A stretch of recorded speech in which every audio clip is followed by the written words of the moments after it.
konsentrati ko'p suvlarni kamroq ichish kerak. Energetika juda rivojlanib, yoshlar shungacha anaqa bo'lib ketib qoldi-da.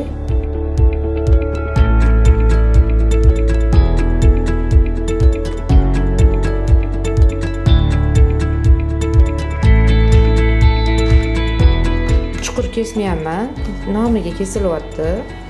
Bunaqacha sezmayapsiz, to'g'rimi, menimcha? Ozgina. Ha, sal yoqimsiz anaqa bo'lishi mumkin, atak izi qolmaydi.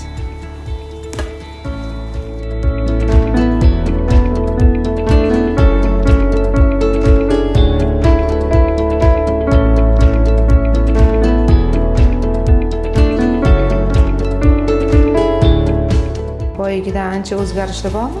Ha-da. Bosh siqib turishlar, qanaqadir tanadi. Yo'q, bemalol qanaqa. Yaxshimi? Sezildimi? Da, sezildi. Hijomani ochiq o'ringa olish kerakmi yoki to'q qoringa? O'zi asosan qonun qoidasi bo'yicha hijomani ochiq qoringa deb yozilgan. Endi bizning iqlimda ozgina ochiq qoringa olganlar ko'pi mazasi qochadi, sal bo'shashadi, unaqa bo'ladi. Shundan sal cho'chishganidan ozgina bu narsa yeb kelinglar deb aytaman. Atak o'zi ochiq qoringa olgani juda ham yaxshi natija beradi. Ro'zada ham masalan hijoma olishadi, lekin ro'zador odamni og'zi ochilib ketmaydi. Hijoma olish mumkin. Effekti zo'rroq bo'ladi, yaxshiroq bo'ladi natijasi. Shuning uchun ochiq qoringa olgan yaxshi, organizm ko'tarsa agar. Ko'tarmasa, bu narsa ozgina yeb kelsa bo'ladi, yengil ovqatlansa bo'ladi.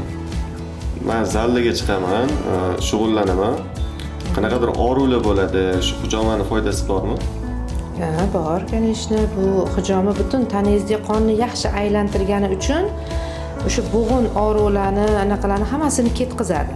O'zi zalga chiqib borib keladiganlar ham ko'pi kelishadi, hijoma olishadi. Chunki men muskullarni hammasini anaqa bo'shashtirib beradi, ozgina, ma'lum bir miqdorda. Chunki ortiqcha harakat ham qilib yuborishadi zalda. O'shalarni normaga tushirib beradi muskullarni. Yaxshi trenirovka qilishga kuch beradi hijoma.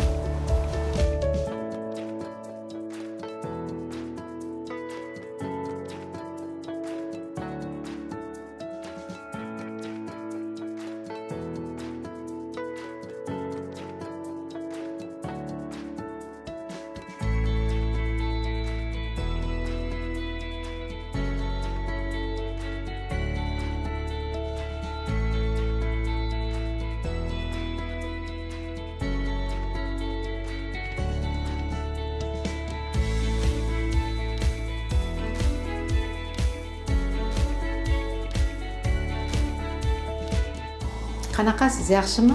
Bosh aylanishlar. Ancha sezilyapti endi. Yaxshimi? Qanaqa yengillik bo'lyapti? Nimani sezdingiz? Qanaqadir ushlab turgan narsa qo'yib yuborgandek bo'ldi, bemalol qanaqadir. Boshingizda og'riqlar? Ha, qoldi. Qoldimi? Siz sezdingizmi? Yaxshi narsa ekanmi? Og'riq yo'q ekanmi? Yo'q. Bo'ldi, men yana kelaman, xudo xohlasa menga yoqdi. Unda ham yana sezsam kerak ko'proq. Ha, juda ham zo'r bo'lasiz. Xudo xohlasa bugun dushanba bo'lsa, payshanba kuni kelasiz. Boshqacha qo'yiladi. U joyiga yana qo'yilmaydi, qayta. Boshqa tochkalar bor, o'shalarga qo'yiladi. Yuzingizda ham bir anaqalar hammasi keta boshlaydi. O'zgarish sezasiz. O'sha ancha.